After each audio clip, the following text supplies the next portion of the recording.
My fingers hover above the keyboard, sunlight streaming through floor-to-ceiling windows that overlook Austin's skyline. The contract draft on my screen worth 6 figures waits for my final revisions. I've built this life word by word, client by client, far from the ruins of what I once called family.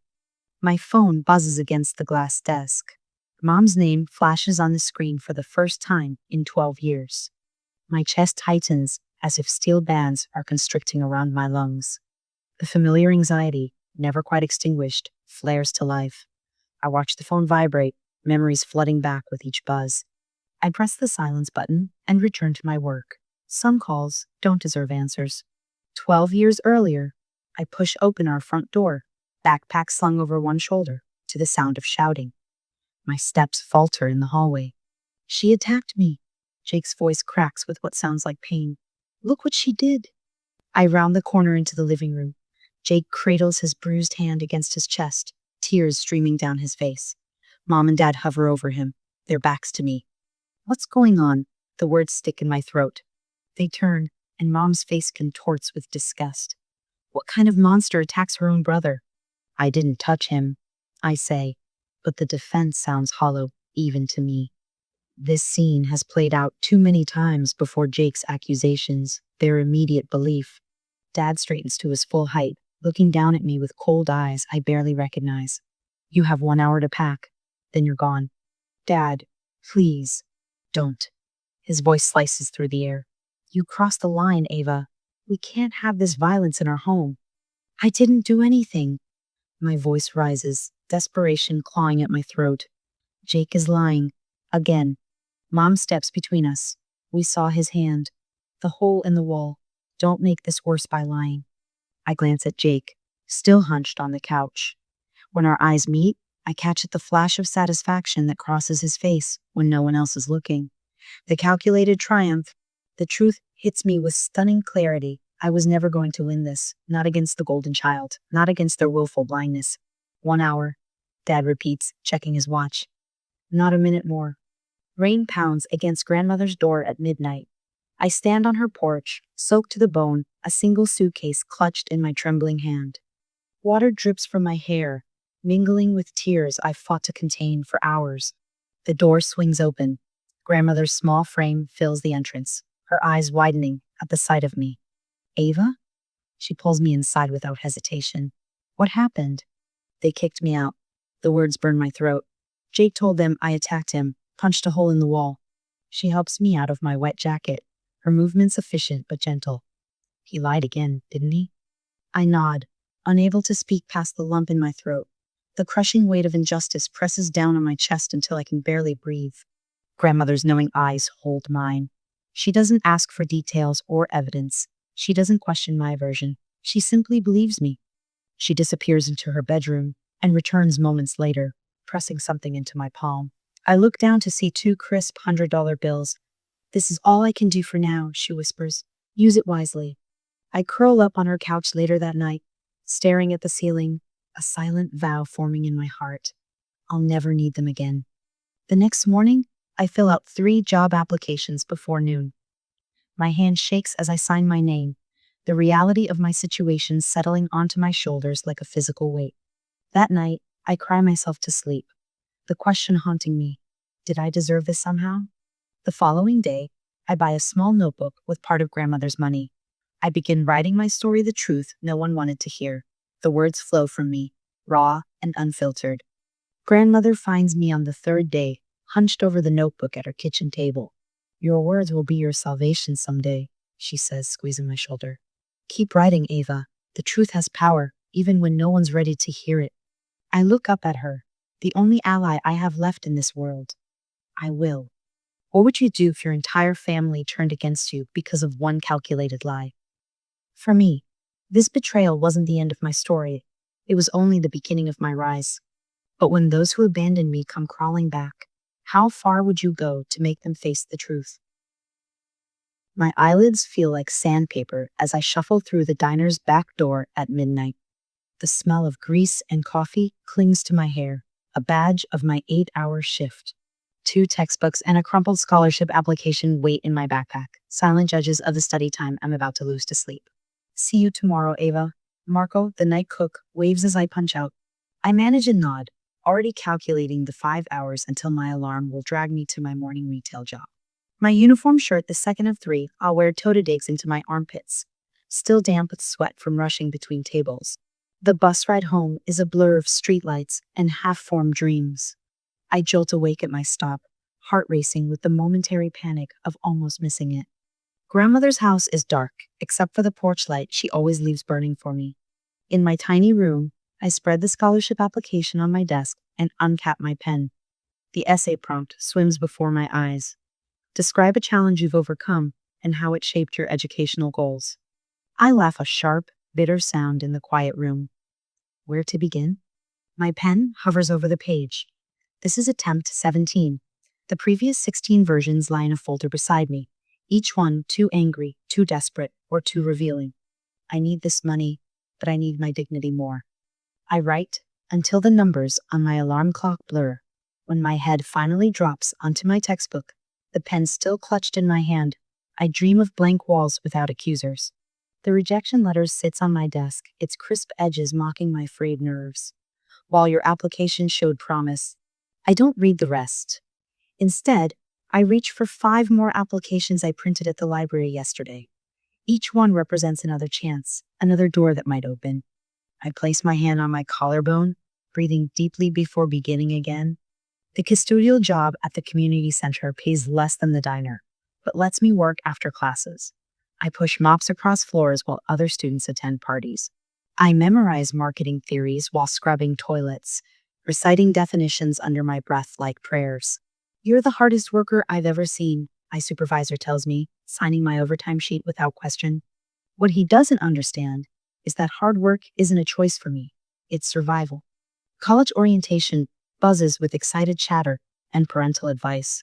I stand alone, clutching my campus map, watching families take photos and share proud embraces. My stomach knots when a father adjusts his daughter's hair before snapping a picture. First generation? A girl with bright blue hair appears beside me, her smile kind. I nod, not correcting her assumption. It's simpler than explaining that my family exists, but chose not to be here. Me too, she extends her hand. I'm Tara. Want to tackle registration together? That afternoon, I scanned the course catalog for practical classes business writing. Marketing analytics, but a creative writing elective catches my eye. An indulgence? A voice in my head warns. You can't afford indulgences. I register for it anyway. This is what raw talent looks like. Professor Martinez holds up my essay, her voice filling the classroom. Heat crawls up my neck as 24 pairs of eyes turn toward me. Ava has captured the essence of displacement without melodrama or self-pity. I stare at my notebook, unsure how to process praise for words born from pain. The essay, a thinly veiled account of standing alone at a bus stop with one suitcase, wasn't meant to impress anyone. It was just the truth. Later, the professor catches me after class. You should submit this to the college magazine. They pay contributors, she adds when I hesitate, correctly reading the calculation in my eyes. Not much, but it's a start. 3 weeks later, I hold a check for $25 in a magazine, with my name in print. I trace the letters, something unfamiliar expanding in my chest. Not pride, yet something more tentative. Possibility? My dorm room closet becomes my first office. A desk lamp clamped to the shelf illuminates the wall where I've pinned freelance listings. Red circles mark completed jobs website copy for a local bakery, product descriptions for an Etsy shop, blog posts about topics I research at midnight. My spreadsheet tracks my growing rates: $50, then $100, finally $500 per article as my portfolio expands. Each cell represents another step away from dependence, another break in the wall between my past and future. The day I calculate that my writing income exceeds my weekend job's paycheck, I allow myself a single celebratory coffee before returning to work. Freedom has a price, and I'm still paying installments. On graduation day, I scan the audience out of habit, though I know what I'll find. 3 seats in the front row hold my entire support system grandmother, her silver hair catching the sun, Tara with her now purple hair, and Professor Martinez, who became my mentor and first professional reference. No parents, no Jake. The absence should hurt, but instead, it clarifies. I built this without them. I will build everything else the same way. That night, checking my email at grandmother's kitchen table, I find a message from a tech startup. Your portfolio impressed us. Can you handle 10 articles a month? The guaranteed $3,000 monthly income feels like solid ground beneath my feet after years of shifting sand. 3 months later, I sign a lease on my own apartment, small but mine, with a desk position to catch the morning light. This course costs more than your rent, grandmother points out when I show her the brand strategy workshop registration. It's an investment. I place my hand on my collarbone, a gesture she recognizes. She studies my face, then nods. Your words are your capital. Invest wisely. The course connects me to clients beyond content writing, brands needing coherent marketing strategies, companies seeking distinctive voices. I send 50 cold emails to companies I admire. 5 respond. One becomes my first corporate client, offering a $5,000 contract that I reviewed 3 times before believing the number. The first year I clear 6 figures, I celebrate alone in my apartment with a bottle of champagne I've been saving. I pour a glass and stand at my window, watching Austin's lights flicker on as evening falls. Each one represents another person, another story. Mine is just beginning. My name glows on the last page of the contract, black ink against crisp white paper, binding me to a household name in tech.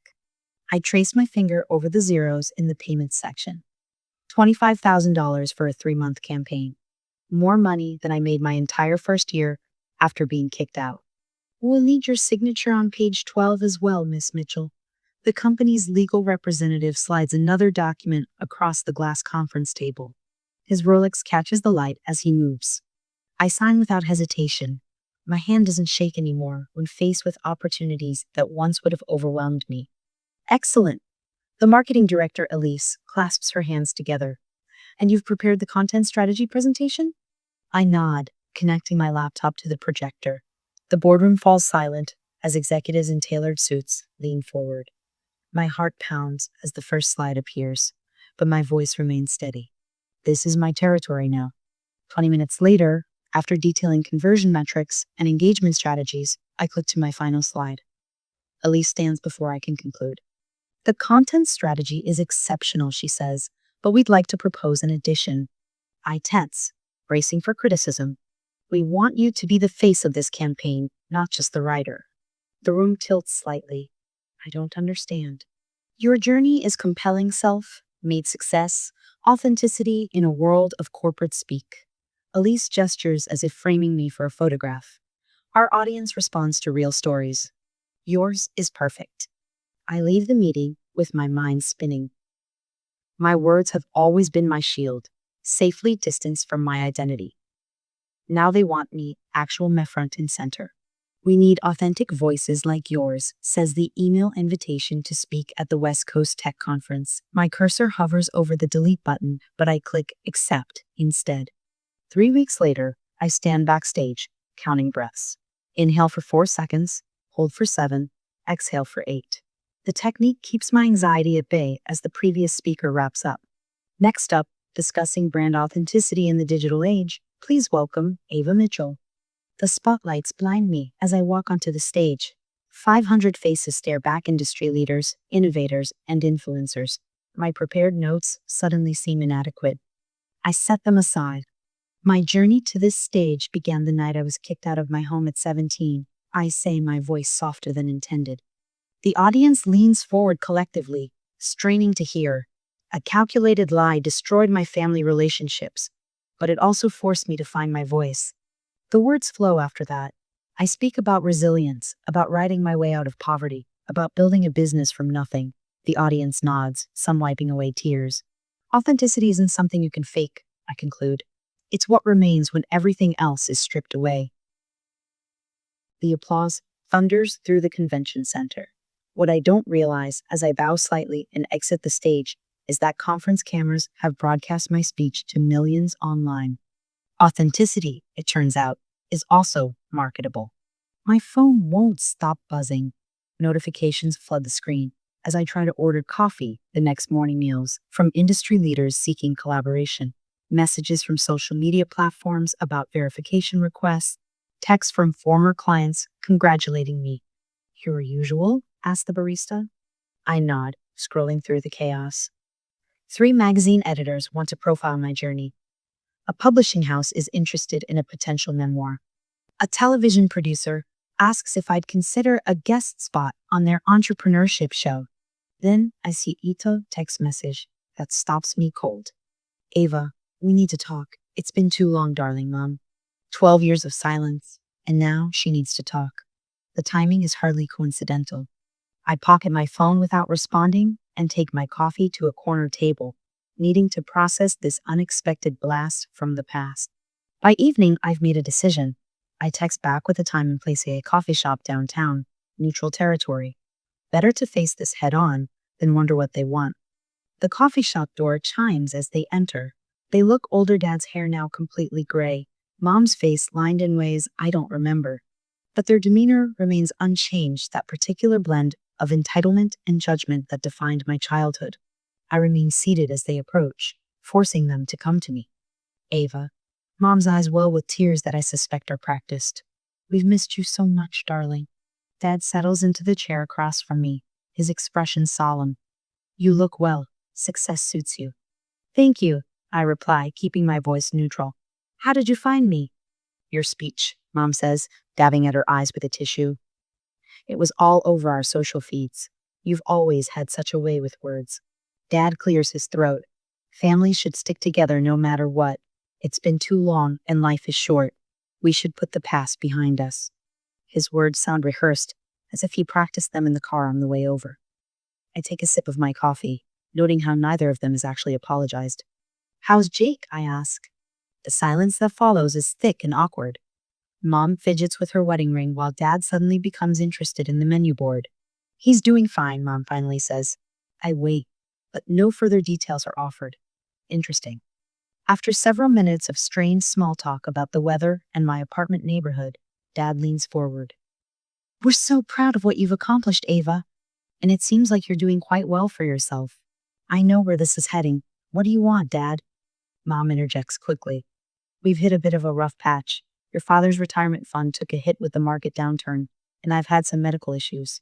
Nothing serious, Dad adds, but the bills have been substantial. He reaches into his briefcase and slides a document across the table. I glance down at itemized costs for house renovations, totaling $50,000. We're a family, Dad says, his tone suggesting this explains everything.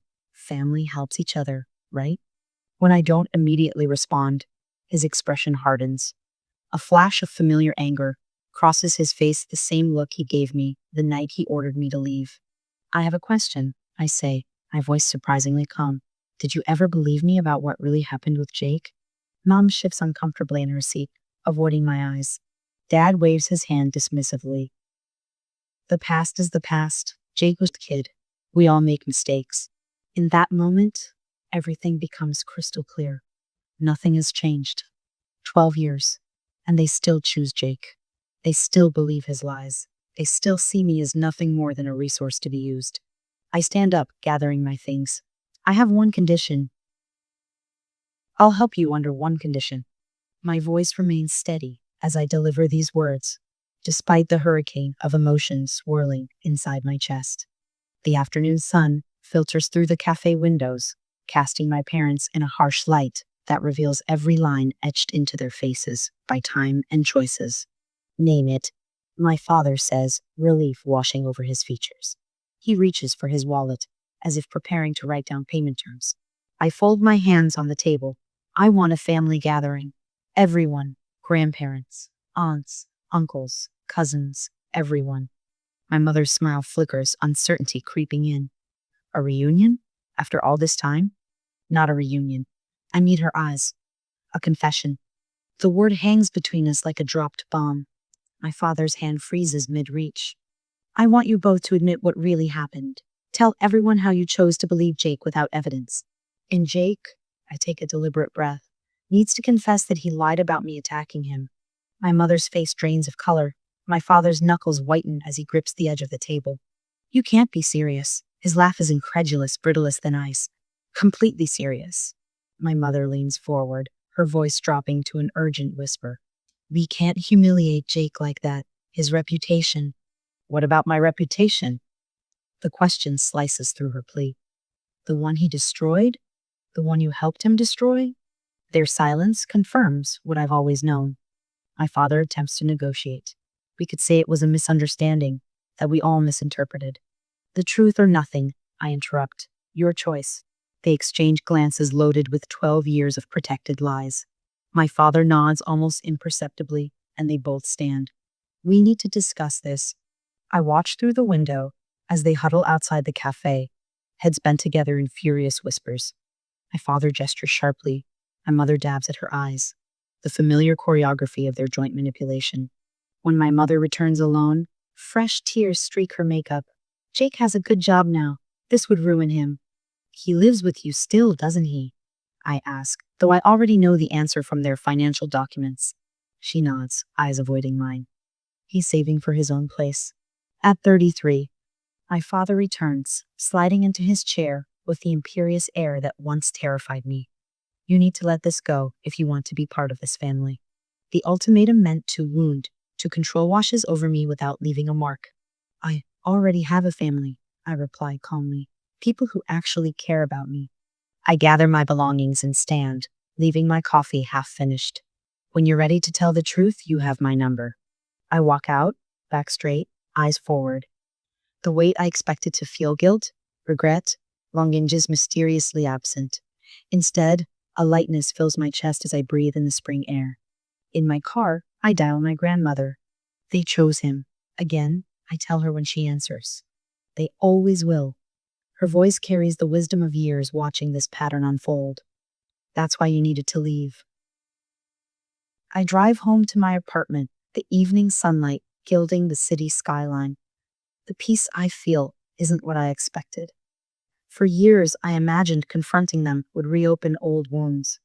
Instead, it's confirmed that the distance between us is necessarily a protective boundary rather than a punishment. At midnight, my phone lights up with a text. Jake. Still playing the victim? Pathetic. I watch the ellipsis bubble as he types more.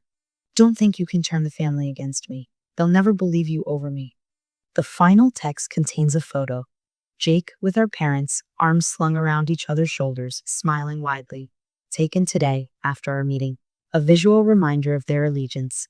But what Jake doesn't realize is that he's just made a critical mistake. In trying to hurt me, he's given me exactly what I need. His next text confirms it. Everyone knows you're lying about what happened. I never touched that wall. You're the one who went crazy. I screenshot everything immediately, my fingers working with methodical precision. Each message, each damning word saved. Evidence secured. Jake has finally admitted to the lie in writing, not directly, but clear enough for what I need. The mistake he doesn't realize he's made sends a rush of vindication through my veins. The next morning, I arrange the screenshots in chronological order, creating a document that tells a story 12 years in the making. I forward everything to Melissa, a lawyer I've befriended through networking events. Can we meet? Today, if possible. 3 hours later, we sit across from each other at a quiet corner table in a downtown café, the one where I confronted my parents. That place feels tainted now. Do I have grounds for defamation? I ask, sliding my phone across the table. Melissa scrolls through the screenshots, her professional demeanor briefly cracking as she reads Jake's words. This is remarkably explicit. She looks up, lawyer mode fully engaged. Potentially actionable. The statute of limitations is tricky since the original incident happened when you were minors, but these new messages restart the clock. The photo with your parents after the meeting adds context that strengthens your case. Her fingers tap thoughtfully against the tabletop. We could file suit, claim emotional distress, demand financial compensation for reputational damage. She studies my face. Is that what you want, though? Legal action? I consider her question as I stir my latte, watching the swirls of cream dissolve into the coffee. The path before me branches in two directions. Pursue them legally, drag everything into public record, force them to defend their lies under oath, or find another way. I don't want their money, I finally say, the realization crystallizing as I speak it aloud. I want the truth exposed. I want them to face what they did not in a courtroom, but in the court of our family, our community. Truth over compensation, Melissa nods. That's actually rare in my line of work. Truth is the only currency they've never offered, I say. It's the one thing they can't buy their way out of. She slides the phone back across the table. Then you have options beyond litigation. A carefully crafted email to family members with these screenshots attached. A request for statements from those who witnessed Jake's pattern of behavior. Documentation from your grandmother about what she observed. As she speaks, a strategy forms in my mind, clear, precise, and devastating in its simplicity.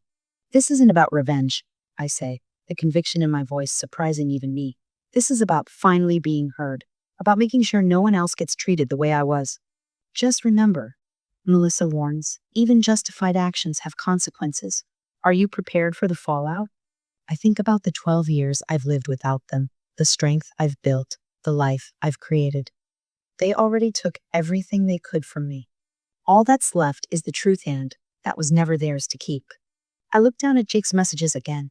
12 years of lies condensed into careless confessions. The ammunition is now in my hands, not for destruction, but for liberation. The question is no longer what will I do with it, but when. Evidence spreads across my desk like a battlefield map. Old diary pages yellowed and worn bear witness to Jake's patterns in my careful teenage handwriting. Screenshots of texts glow on my tablet screen, his words illuminated in digital permanence. A voice recording sits ready on my phone. Grandmother's steady voice recounting what she saw the day Jake claimed I attacked him. And finally, the photos I'd forgotten. I had snapshots of an undamaged wall taken hours after Jake claimed I punched through it. 12 years of silence ends tonight. My fingers hover over the keyboard, not unlike they did when Mom's call interrupted my workday last week. But this time, I'm not the one being interrupted. I'm the one taking control. The email is already drafted, waiting. I read it over one more time. To my extended family. I haven't shared my side of the story until now. Here's why I disappeared 12 years ago. I'm not seeking money or sympathy. I don't ask for your judgment. I only want the truth known. Attached, you'll find documentation that speaks for itself. Ava, simple, factual, devoid of accusations or emotional pleas. Just the truth organized chronologically in a neat PDF attachment. I click send before I can reconsider. The whoosh of the outgoing message sounds like freedom. Within an hour, my inbox starts to fill. I always suspected something wasn't right. Aunt Sarah's message arrives first, her words confirming what I'd sometimes wondered had others seen through Jake's act. Uncle Mark's message hits harder. Jake tried to blame our son for stealing money last Christmas. We didn't believe him, but we never connected the dots to what happened with you. The most painful response comes from Cousin Rachel. He told everyone you had mental problems. I'm so sorry we believed him. I should have reached out sooner. My phone starts ringing, names I haven't seen in years flashing on the screen. I let most go to voicemail, needing time to process this flood of long overdue support. When my phone vibrates with Jake's name, my chest tightens. I answer on speaker, setting it on my desk while I continue organizing responses. What the hell do you think you're doing? His voice sounds different, pitched higher, with a tremor I've never heard before. Sharing my side of the story, I reply, surprised by the steadiness in my voice. You can't do this. People are calling me, asking questions. That must be uncomfortable for you. His breathing turns ragged. It was just teenage stuff. Why are you doing this now? It was 12 years ago. I say nothing, letting the silence stretch between us. Fine, I hit the wall myself, but you weren't innocent, he suddenly blurts, then immediately curses under his breath. I end the call and save the recording. My phone continues buzzing with notifications. A group text from my parents to relatives appears. Ava is manipulating everyone for money. She approached us recently asking for help with her failing business. A bold lie. Evidence of more manipulation. Within minutes, family members flood the thread with screenshots of my success, links to my speaking engagements, and copies of my evidence. Mom's tearful voicemail comes next. Why are you destroying this family after everything we've done for you? I delete it halfway through. Dad's email arrives with clinical precision. We'll never forgive you for this public humiliation. Some things should remain private, Ava. When I call grandmother to update her, she sighs deeply. They're afraid of losing face with the country club crowd. Your parents care more about appearances than truth. Always have. I know, I say, surprised by the absence of pain in my chest. I'm meeting with my attorney tomorrow. The meeting with my attorney is brief and productive. She drafts a cease and desist letter while I watch, her fingers flying across the keyboard with practiced efficiency. Any further contact or defamatory statements will result in legal action, she reads back to me. We'll deliver copies to your parents' home and Jake's workplace. Is this excessive? I ask, watching her print the documents. She looks up, her expression serious. Boundaries require enforcement, Ava, especially with people who've shown they don't respect them. 3 days later, silence descends a different kind than the 12-year absence that preceded this confrontation. This silence feels lighter, cleaner. The absence of toxic voices creates space for others. When Aunt Julia's email arrives with a Thanksgiving invitation, I read it twice to make sure I understand. We should have reached out years ago. We were wrong. The family would love to have you join us, your parents, and Jake won't be there. It's time we got to know the real you. I accept without hesitation. Standing in Julia's dining room 2 weeks later, surrounded by relatives who now know the truth, I feel a strange new sensation belonging without fear. When they gather for a family photo, the first in 12 years without my parents or Jake, I don't hesitate to step into frame. As the camera flashes, capturing this new beginning, I realize that family isn't defined by blood, but by those who stand by the truth. I chose integrity over manipulation and discovered a support system I never knew existed. My parents and Jake have faded into silence, but I face my future unburdened by their toxicity. Sometimes the family you choose is more powerful than the one you're born into. Would you have had the courage to do what I did? Your words matter, I tell the small crowd gathered at New Horizons Youth Shelter. My voice carries across the room where 30 teenagers sit, some leaning forward, others with arms crossed defensively. I recognize the posture, the armor I once wore daily. When someone takes away your voice, writing gives it back to you. A girl in the back row catches my eye. Thin frame, wary expression, notebook clutched against her chest like a shield. I was her once. 2 years ago, I was just another content writer. Today, I'm launching Write Your Way Out, a mentorship and scholarship program for young writers who've been displaced or abandoned. I explain how each accepted student will receive professional guidance, publishing opportunities, and a percentage of my income allocated to fund their education. The words flow easily now, practiced from months of planning. Sometimes the people who should love you the most are the ones who hurt you the deepest, I say, watching recognition flash across their faces. But that doesn't have to be the end of your story. After the presentation, the girl from the back approaches, knuckles white around her notebook. Can I really make it like you did? Her voice barely rises above a whisper. I meet her eyes directly. Yes, and I'll help you. Laughter fills my apartment as Sophie raises her champagne glass. Sunlight streams through the windows, catching on the cityscape of Austin stretched out 30 floors below. My 30th birthday feels nothing like I imagined in those dark days on grandmother's couch. To Ava, Sophie announces, who survived what was meant to break her. 12 people surround my dining table, friends who appeared in my life when I needed them most. My agent, 2 college roommates, writers I mentored who became colleagues, a neighbor who brought soup when I was sick and stayed to become family. In the place of honor sits grandmother, her frame smaller than I remember from childhood, but her eyes still sharp. The oxygen tank beside her chair is new. The proud smile is not. As everyone clinks glasses, I notice what doesn't hurt anymore: the absence of my parents and Jake. That space has filled with something better. I never dreamed you'd build all this, grandmother says later, her hand trembling slightly as she gestures around the room. I squeeze her fingers gently. You gave me the foundation. The letter arrives on cream stationery, postmarked from London. Dear Ava, I've just returned after 5 years abroad. My son James showed me everything, your emails, the evidence, all of it. I should have contacted you sooner.